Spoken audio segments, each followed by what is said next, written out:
Olá! Hoje a nossa exploração entra a fundo em Apocalipse capítulo 13. É uma passagem assim carregada de simbolismo, né? Vamos tentar desvendar um pouco essas figuras, a dinâmica de poder que aparece ali. A cena inicial já é bem impactante. Tem um dragão ali na beira do mar e de repente surge uma besta assustadora saindo da água. Sim, é uma descrição bem intrigante dessa primeira besta, né?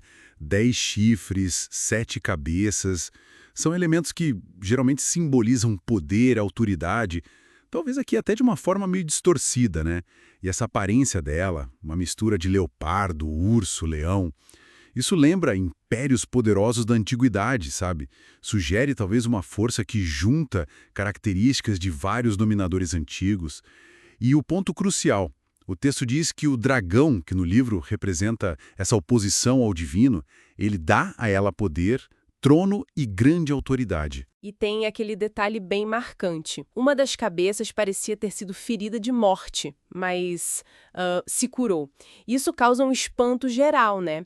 E, segundo a narrativa, leva todo mundo a adorar tanto o dragão quanto a besta. Aí vem aquela pergunta, quase um desafio. Quem é como a besta? Quem pode lutar contra ela? Parece uma inversão total da adoração que seria devida a Deus, não acha? Exatamente. Essa admiração toda pelo poder que foi recuperado, né, abre o caminho para ela agir.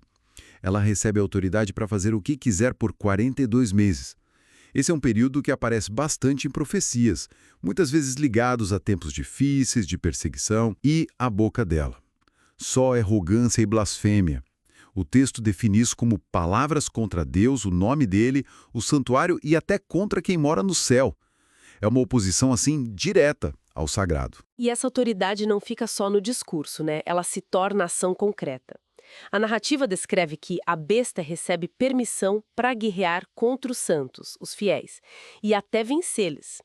O domínio dela se estende sobre todas as nações, tribos, povos, e a consequência é clara.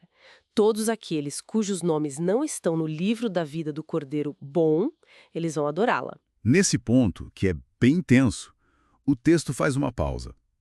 Quase um chamado à reflexão. Aquele que tem ouvidos, ouça. E logo depois vem uma declaração sobre o destino quase que fatalista, né?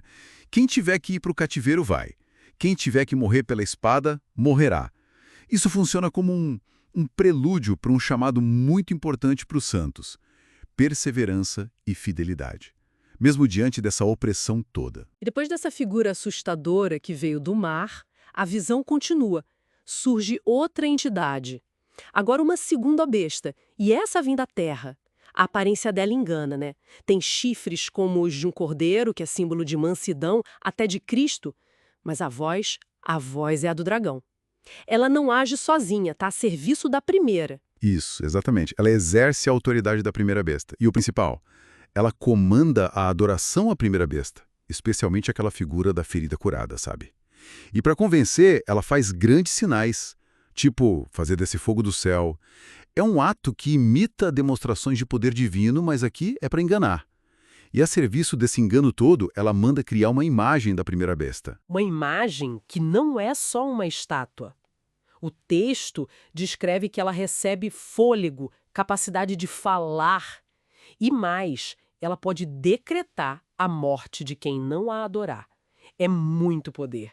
E para fechar o controle, essa segunda besta impõe uma marca universal, obrigatória, na mão direita ou na testa. Para todo mundo. Pequeno, grande, rico, pobre, livre, escravo, sem distinção. Essa marca, que é o nome da besta ou o número do nome dela, vira chave para participar da economia. Sem ela, ninguém compra, ninguém vende. É um sistema de controle absoluto, econômico e social. E a passagem termina com aquele enigma super famoso.